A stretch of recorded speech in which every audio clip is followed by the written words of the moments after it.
I have just one question for you, sir. The young woman standing in front of me held a small evidence bag between two trembling fingers. Inside it rested my wedding ring. Can you prove this ring belongs to you? I looked at the gold band through the clear plastic. 29 years of marriage fit inside a circle barely wider than a coin. The engraving on the inside had almost disappeared. The scratches along the edge came from years of fixing old fences, carrying lumber, and holding my wife's hand through chemotherapy sessions that seemed to last forever. My name is Daniel Harper, I'm 64 years old. And in that moment, surrounded by strangers inside a downtown auction office, I realized my own daughter had unknowingly sold the last thing in this world that could unlock the greatest promise I ever made to my wife. I answered the young employee quietly. Yes. She nodded. Then I think you're going to want to hear how it ended up here. I didn't know it yet, but the next 30 minutes would expose more about my family than the previous 30 years ever had. But this story does not start here. Welcome back to Revenge Cold Stories.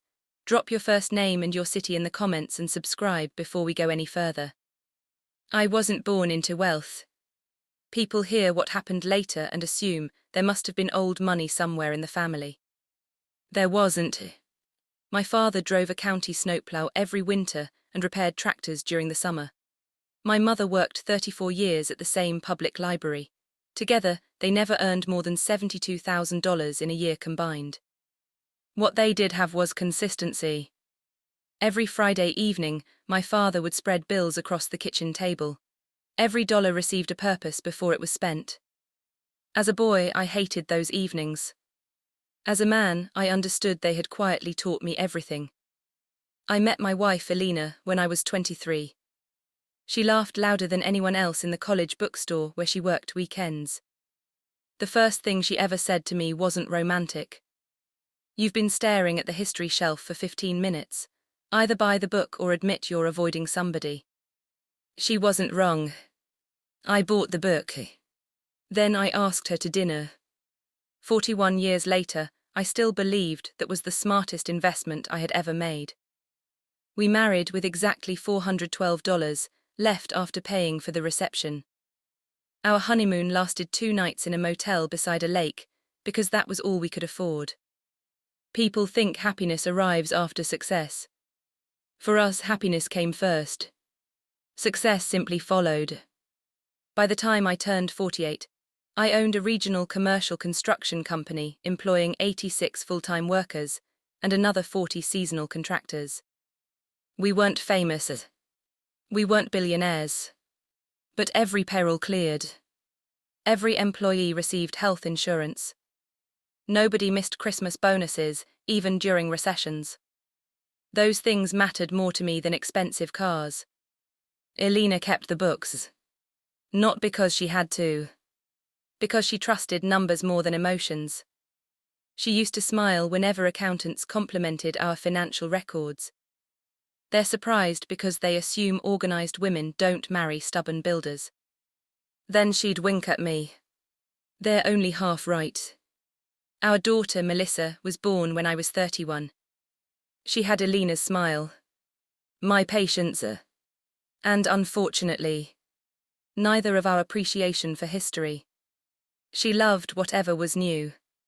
New phones, new trends, new neighborhoods, new opportunities.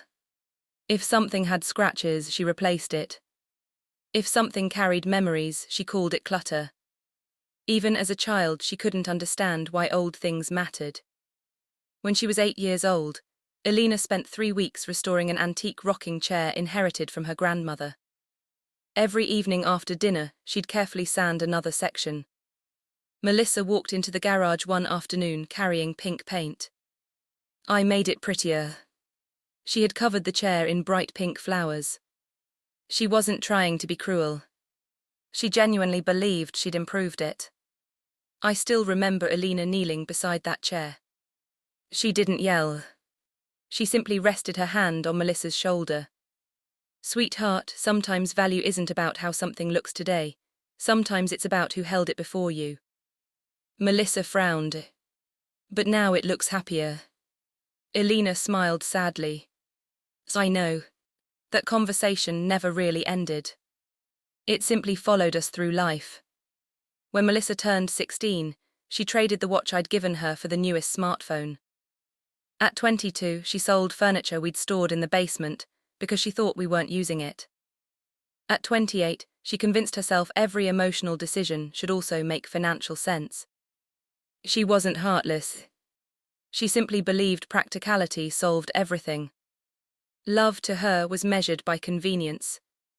To Alina, love was measured by sacrifice. Those two philosophies coexisted peacefully for years because neither one was truly tested. Then cancer arrived. The diagnosis came on a rainy Tuesday. Stage 4. No dramatic movie scene. No collapsing in hospital hallways. Just an oncologist removing his glasses before speaking. I'd always wondered why doctors did that. Now I know. Because some conversations deserve nothing between two human beings except honesty. For 21 months we fought. 47 chemotherapy sessions. 9 hospital admissions. 183 medication adjustments. I know those numbers because Alina kept writing them in a little notebook. She said counting made fear smaller. Near the end, she stopped counting treatments. She started counting sunsets instead.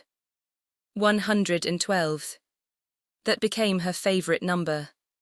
3 weeks before she died, she asked me to bring our wedding rings. Mine had grown loose because I'd lost almost 20 pounds caring for her.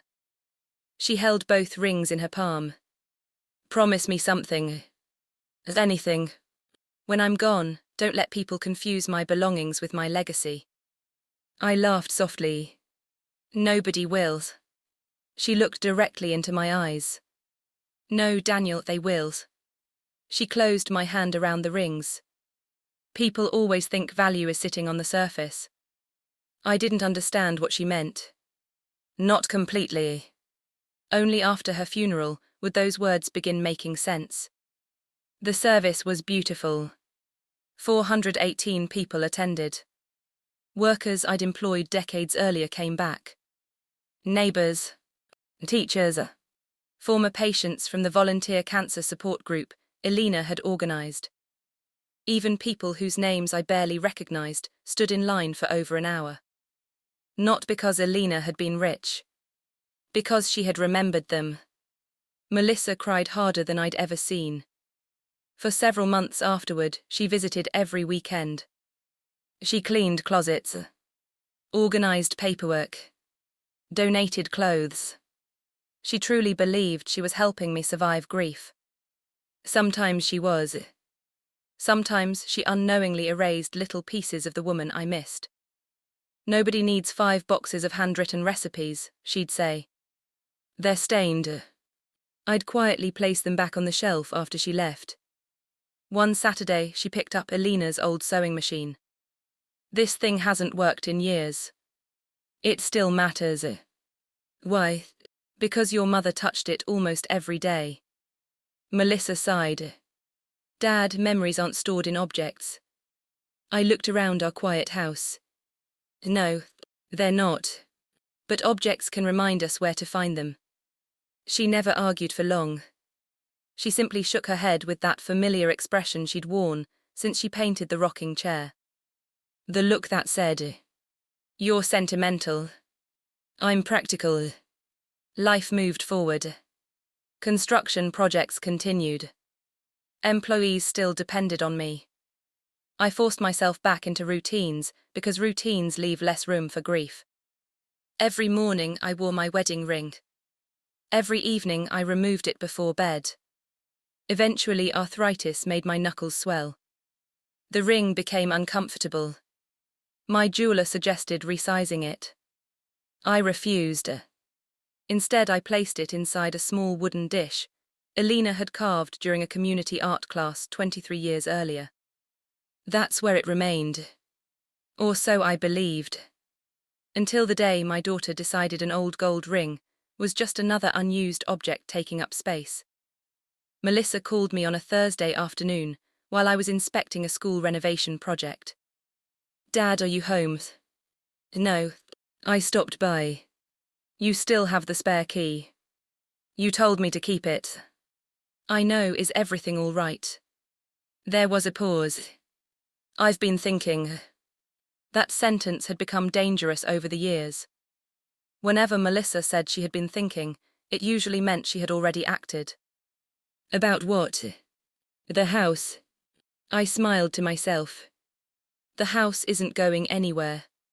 And it doesn't have to, but you don't need all this stuff. I leaned against a steel beam and closed my eyes. We've had this conversation. I know, I'm just trying to help. I appreciate that. You'll see. Those last 3 words should have worried me more than they did. When I returned home that evening, the dining room looked different. Cleaner. Too clean. The old china cabinet Elena's father had built by hand was empty. The hallway table held fewer picture frames. Several boxes were missing from the guest room. Melissa walked out of the kitchen carrying 2 cups of coffee.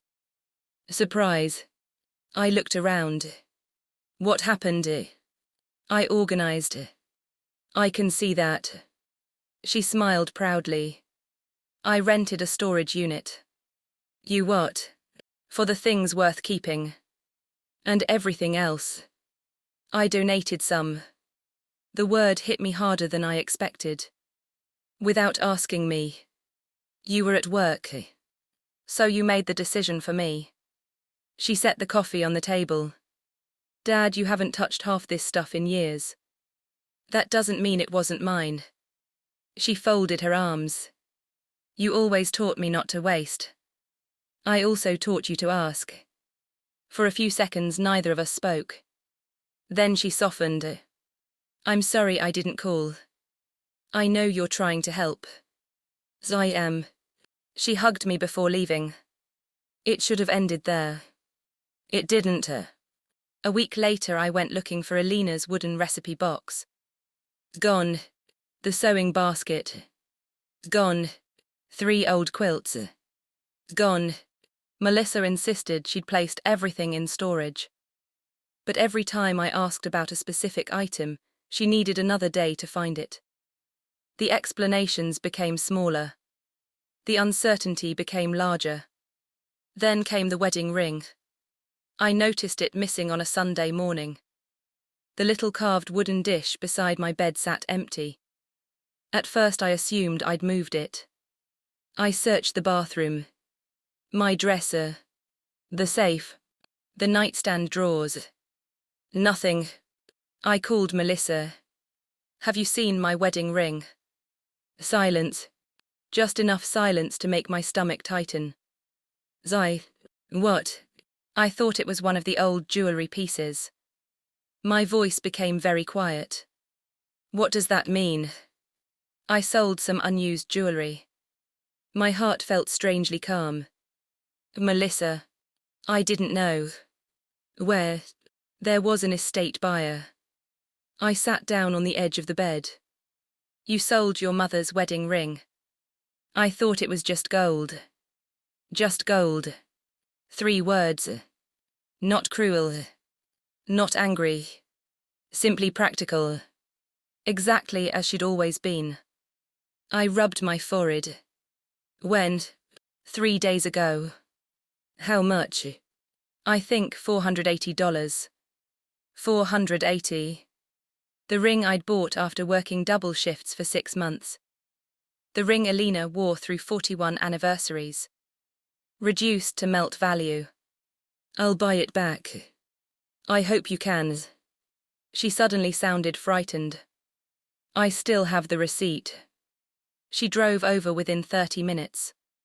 For the first time since Elena's funeral, Melissa looked genuinely shaken. I've never seen you this upset. Because this isn't about money. I know. No. I looked at her. I don't think you do. She handed me a folded receipt. The buyer's name. A downtown estate liquidation company. Transaction number. Weight of gold.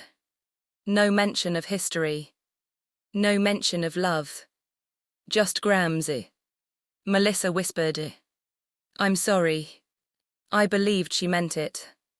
That somehow made everything harder. If she'd been malicious, anger would have been easy. Instead, I saw a little girl with pink paint standing beside an antique rocking chair. Still believing newer automatically meant better. Still unable to see invisible value. The next morning I drove downtown. The estate office occupied the first floor of an old brick building that had once been a bank. Inside, glass display cases reflected sunlight across polished wooden floors. A grey-haired man greeted me. "Can I help you?" I placed the receipt on his desk. "My daughter sold my wedding ring." He adjusted his glasses. "I remember the transaction. I'd like to buy it back." He disappeared into a back room. 5 minutes later he returned. "I'm afraid I can't." My heart sank. "It was sold." He nodded. "Yesterday afternoon." "To whom?" "I'm not allowed to disclose customer information." I stared at the empty counter. "So it's gone." He hesitated. "Not exactly." "What does that mean?" "The buyer hasn't taken possession yet." Hope flickered. "Can you contact them?" "I'm sorry." He genuinely looked uncomfortable. "There are policies." I thanked him anyway. There wasn't much else to do. As I reached the door, he spoke again.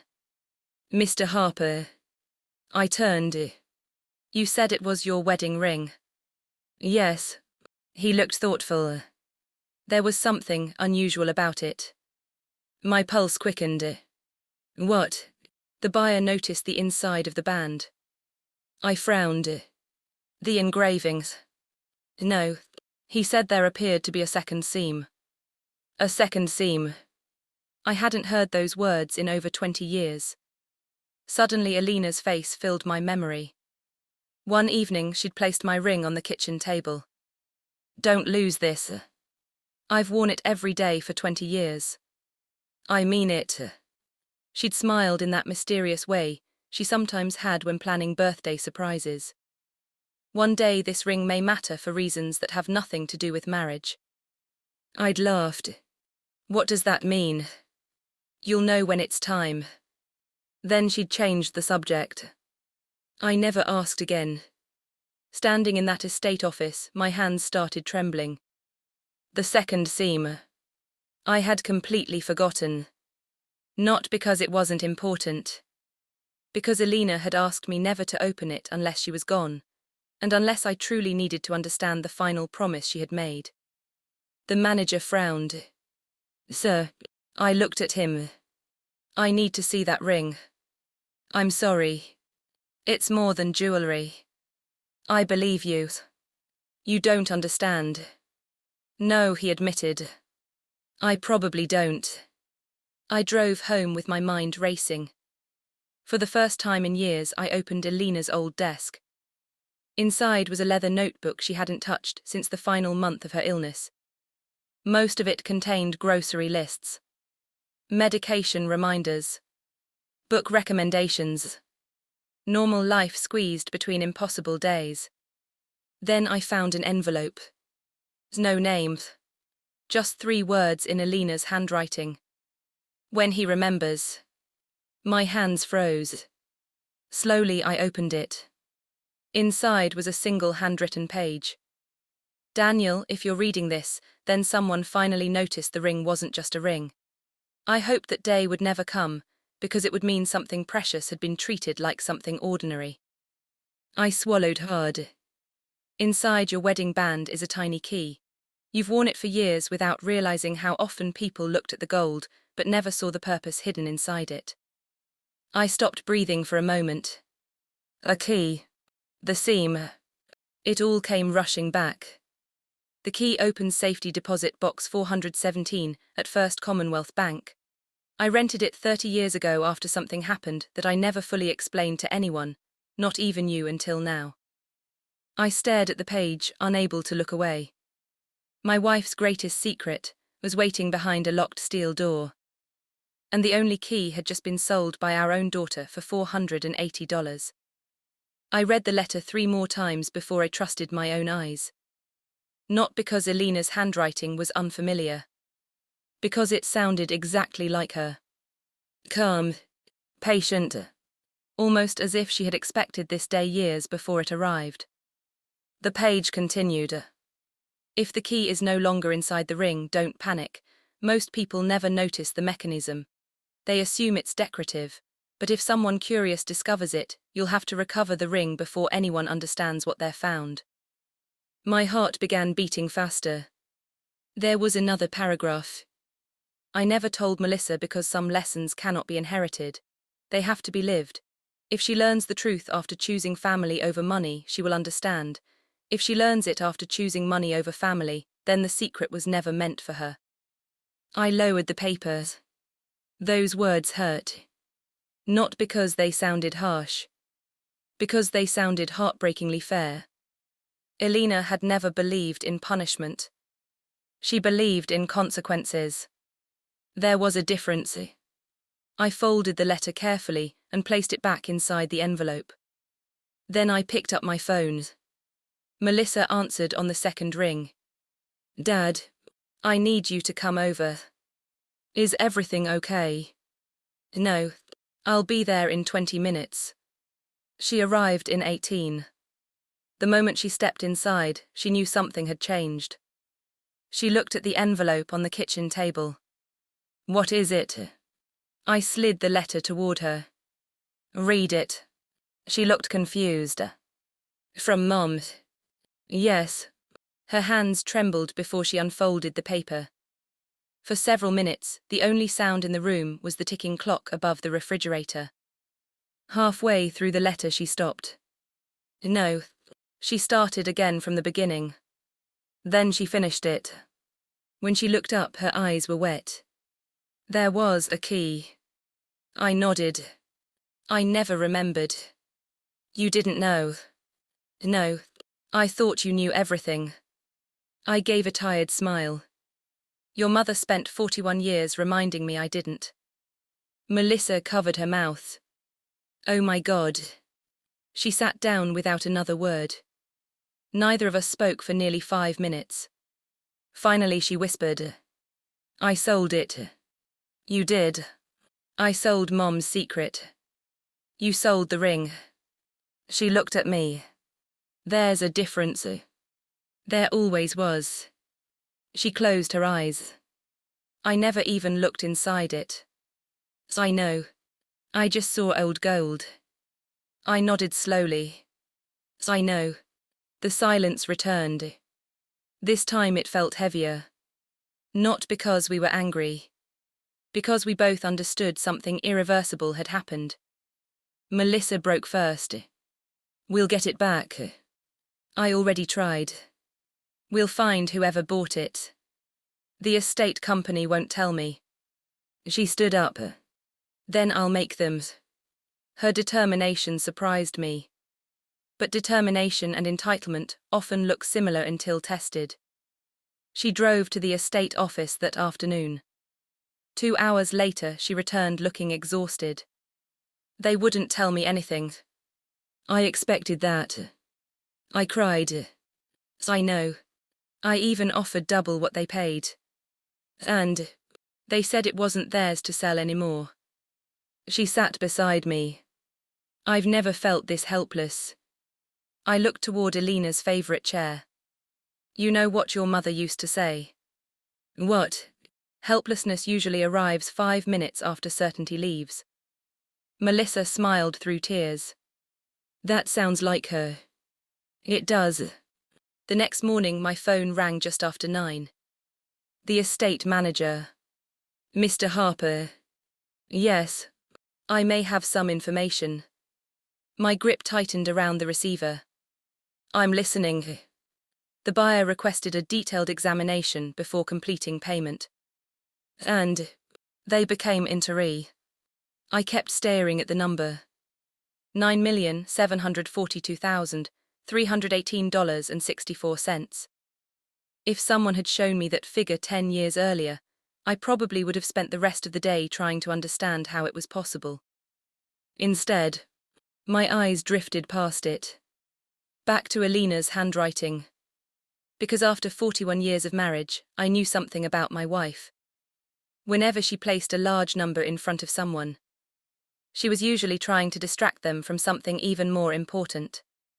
I turned the page. Daniel, if you stopped reading because of the balance, start again. I laughed despite myself. Melissa looked at me. What? She knew me. I handed her the page. She smiled through tears. She knew both of us. The next paragraph was underlined. This money does not belong to the person who finds it. Melissa's smile disappeared. I continued reading aloud. It belongs to the person who understands why it was protected. Silence. Then another sentence. If you're reading this alone, I trust your judgment. If Melissa is beside you, ask her one question before showing her the rest. I looked at my daughter. She looked back. What question? I swallowed. The letter doesn't say yet. I turned another page. There it was, written by itself in the center. Melissa, if your father asks you this question, answer before you know why. I looked up. You ready? She nodded. I asked exactly as Alina had written it. If you found $10 million today, and no one else knew it existed, what would you do first? Melissa didn't answer immediately. She stared at the floor. 30 seconds passed. Then a minute. Finally she spoke. 3 years ago. She looked embarrassed. I would have said I'd retire. I waited. I would have bought a bigger house. She laughed weakly. A nicer car. She rubbed her eyes. I probably would have started making lists before leaving the parking lot. And now, she looked toward the wedding ring resting on the velvet cloth. I'd ask whether it belonged to someone else first. I didn't speak. She continued. Then, she smiled sadly. I'd probably wish Mom was still here to tell me what to do. A tear rolled down my cheek before I even realized I was crying. I looked back at the letter. The next paragraph read, if Melissa answered with ownership, teach her. If she answered with responsibility, trust her. Neither of us could speak. It felt as though Alina were sitting in the room with us. Still teaching her. Still observing. Still somehow one step ahead of everyone else. I reached for the small wooden jewelry case. Inside wasn't jewelry. It held 12 old photographs tied together with a faded blue ribbon. The first picture showed Alina standing beside an elderly woman I had never met. Margaret Ellis. Both women were laughing. The second photograph showed a group of children outside a community center. The third, a scholarship ceremony. Dozens of students. None of them familiar. Beneath every photograph, Alina had written names. Dates. Stories. Melissa frowned. I don't understand. I opened the leather journal. The first page solved the mystery. This money already has owners. Melissa blinked. What? I kept reading. Not legally. Morally. Page after page listed names. Children. Widows. Veterans. Former foster youths. Small charities. Community libraries. Cancer patients. Trade school scholarships. Family-owned businesses struggling after natural disasters. Each name carried notes beside it. Needs tuition. Dreams of becoming a nurse. Refused charity twice. Accepts only anonymous help. Never tell them where the money came from. Melissa whispered. Mom. I turned another page. There were numbers. Not investments. Plans. 50,000 here. 20,000 there. 100,000 for a scholarship fund. $500,000 to build a free cancer support center. Everything carefully calculated. Every dollar assigned. Every decision explained. She hadn't hidden a fortune. She had protected a future. Melissa suddenly sat down on the vault bench. I thought. She laughed softly through tears. I thought we were opening an inheritance. I looked at the journal. No, we're opening instructions. Another folded document slipped from between the pages. It was addressed jointly. For Daniel and Melissa. I unfolded it carefully. If you have reached this page together, then you've already passed the first test. Melissa looked confused. There was a test. I smiled faintly. There always was. I continued. Money reveals people faster than hardship. Hardship forces patience. Money removes excuses. If either of you argues over this fortune, close the box. Walk away. Come back in 1 year. Melissa laughed. She actually wrote that. I nodded. The next sentence made both of us stop smiling. If either of you believes you deserve this money because we're family, you have misunderstood everything I spent my life trying to teach. Silence filled the vault again. I turned the page. Daniel, I've already taken care of you. Our retirement accounts are enough. Our home is paid for. Your company is healthy. You do not need this fortune. She was right. Then came the paragraph that changed Melissa forever.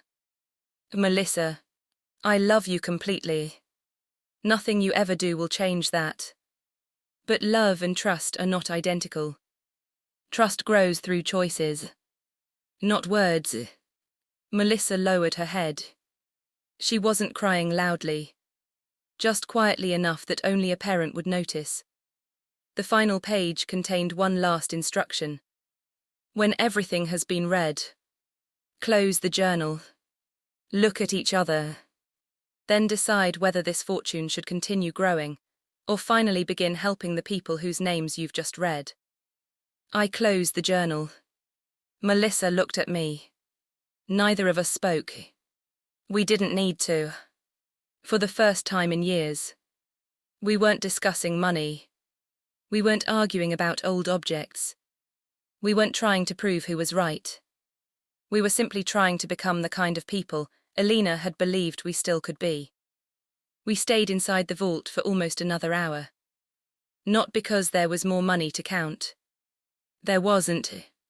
Every statement had already been organized. Every investment had been labeled. Every tax document had been prepared. That was Alina. She believed confusion was expensive. Preparation was kindness. Melissa slowly turned the pages of the journal again. This time she wasn't looking at the dollar amounts. She was reading the names. Every single one. There were hundreds. A 17-year-old who wanted to become a pilot but couldn't afford flight school. A widower raising 3 grandchildren. A small-town librarian trying to keep the local library open after losing public funding. A nurse battling cancer while working night shifts. A carpenter who had rebuilt neighbors' homes after a tornado, but lost his own business in the process.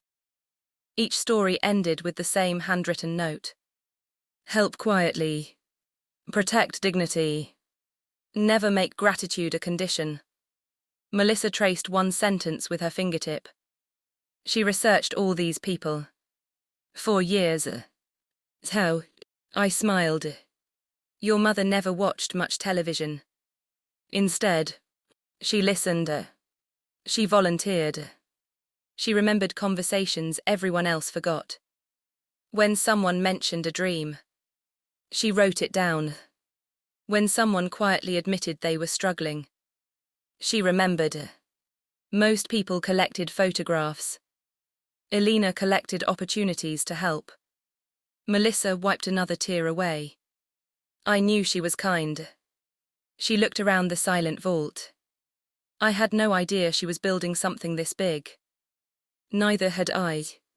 Thomas, the branch manager, knocked gently before opening the vault door. I hope I'm not interrupting. No, I replied. We're finished for now. His eyes rested briefly on the open journal. Mrs. Harper was remarkable. Melissa looked surprised. You knew Mom? Only professionally. He smiled.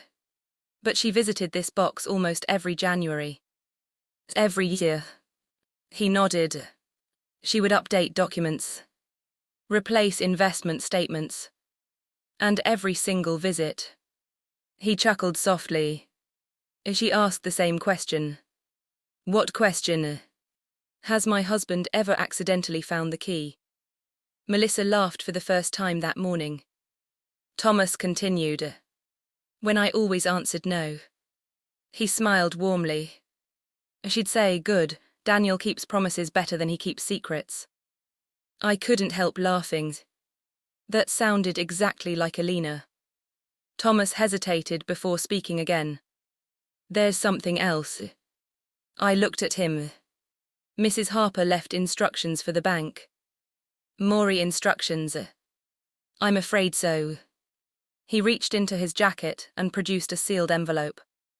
Across the front were the words, open only after reading everything else. Melissa shook her head. I don't think Mom believed in small surprises. No, I agreed. I don't think she did. We opened it together. Inside was a notarized document. Not a will. Not a trust. A letter addressed to the bank manager. It read, if Daniel ever appears with the key, please ask him one favor. Thomas smiled. I've been waiting 15 years to ask. I looked at him. What favor? He answered almost apologetically. Mrs. Harper requested that before any money is withdrawn, you and your daughter have lunch together. Melissa blinked. Lunch? Thomas nodded. That's all. I laughed. She made the bank manager supervise family therapy. He laughed too. In a manner of speaking. The letter continued. People should never make life-changing financial decisions while emotionally overwhelmed. Feed them first. Melissa smiled through fresh tears. That's Mom. Always practical. Just in her own way. We left the bank carrying nothing except the journal, the letters, and the ring. The fortune stayed exactly where it had been. Safe. Waiting. Outside, the summer sun felt strangely warm. Melissa looked at me. So, lunch. I nodded. Lunch. We drove to the little diner Alina loved. The same corner booth was empty. Almost unbelievably. We sat down without speaking. The waitress approached. Then stopped. Her eyes widened. Mr. Harper. Yes. I haven't seen you since. She didn't finish the sentence. Since Alina passed. I smiled gently. It's been a while. She looked at Melissa. Your mother always ordered chicken soup first. Melissa smiled. Even in July. The waitress laughed. She said soup slowed people down enough to have real conversations. After she walked away, Melissa rested both hands on the table. Dad. Yes. I've been thinking about something. I smiled. Should I be worried? She laughed quietly. Probably. Then her face became serious. I don't want any of the money. I studied her expression carefully. Not because I doubted her. Because I wanted to understand why. She answered before I asked. If Mom had simply left it to me, I would have believed it was mine. She looked out the window. But after reading those names, it isn't. I nodded slowly. What do you want instead? She didn't hesitate. I want to help finish what she started. Our soup arrived. For several minutes we ate quietly. Then Melissa spoke again. I owe you an apology. You already apologized. Not for the ring. She looked directly into my eyes. For something much older. I waited. I've spent years acting like memories were obstacles. She swallowed hard. I thought efficiency was kindness. She smiled sadly. But all I really did was decide what mattered without asking the people who loved those things. I thought about the rocking chair, the recipe box, the sewing machine, the wedding ring. 30 years of tiny moments suddenly connected. I should have listened more. She nodded. So should I. We both laughed. That felt healthier than pretending only one of us had made mistakes. When we finished lunch, Melissa reached into her purse. She placed $480 on the table. I frowned. What's this? The money. What money? The money I got for selling Mom's ring. I pushed it back toward her. I don't want it. I don't either. She looked at the bills for a long moment. Then she smiled. Leave it. For the waitress. Mom would have done that. I nodded. She would have. We walked out together. Neither of us looked back at the money. Because for the first time, $480 actually felt like exactly what it was. Just money. Not value. Not love. Not legacy. Just money. And somehow, that was the most important lesson Elena had left us. The weeks that followed were quieter than I expected. No dramatic court battles. No distant relatives suddenly appearing. No newspaper headlines announcing a hidden fortune. That would have made a better movie. It wouldn't have matched Elena's life. She believed the most meaningful things happened without an audience. So we worked quietly.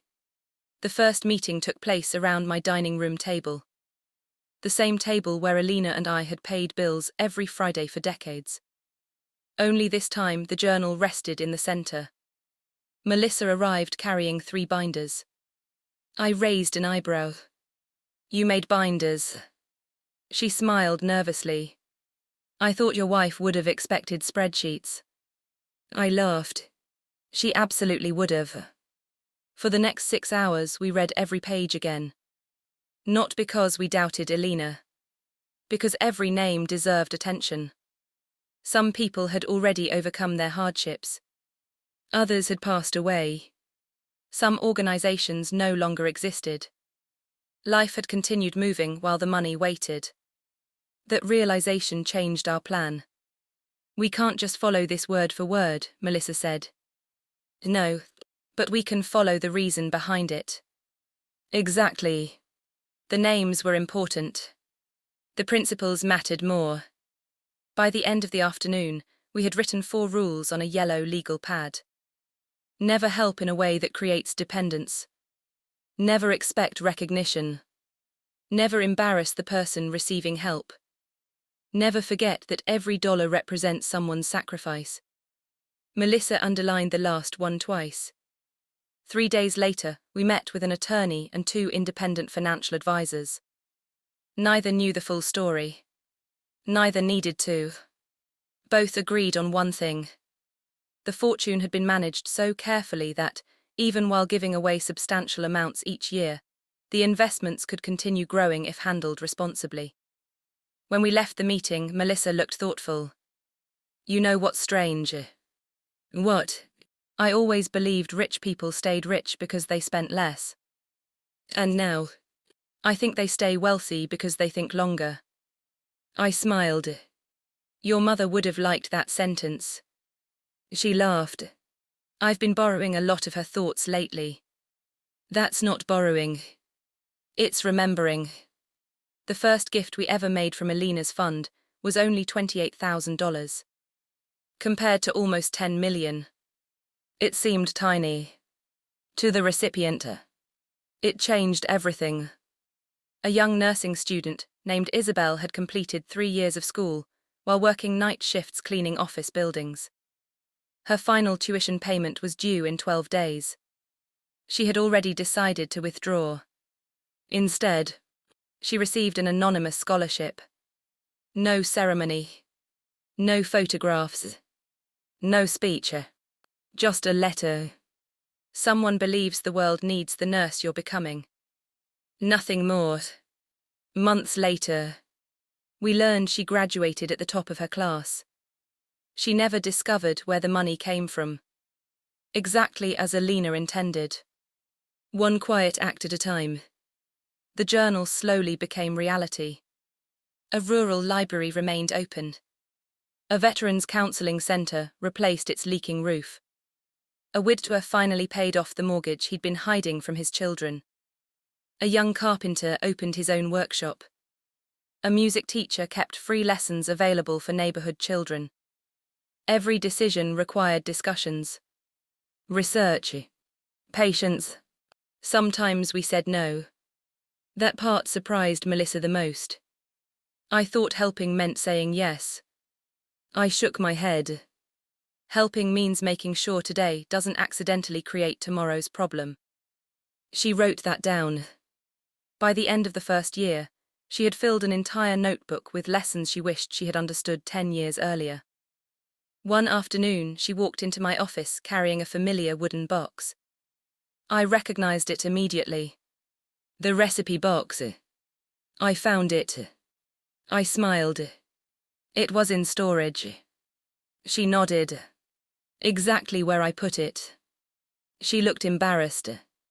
I almost threw it away. You didn't? No. She ran her fingers across the worn wood. I didn't understand why you kept things like this. I opened the lid. Inside were hundreds of handwritten recipe cards. Some stained with flour. Some with coffee rings. Some with little notes Alina had scribbled in the margins. Daniel likes extra cinnamon. Melissa hates mushrooms. Double this recipe for Christmas. Melissa laughed softly. She wrote everything down. I looked at one faded card. She believed details were another way of loving people. Melissa stood quietly for a moment. Then she said something I never expected to hear. I've started keeping things. What kind of things? She reached into her purse. Out came an old parking ticket. A dried flower. A handwritten birthday card from a coworker. I looked confused. She smiled. They're reminders.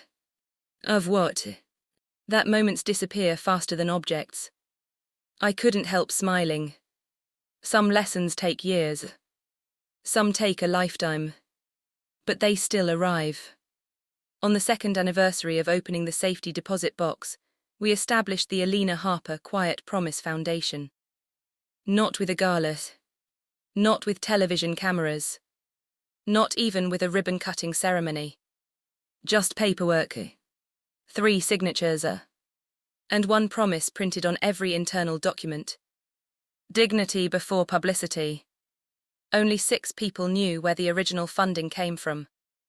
They all agreed to keep it that way. Whenever someone thanked the foundation publicly, we simply smiled and changed the subject. That would have made Alina happiest.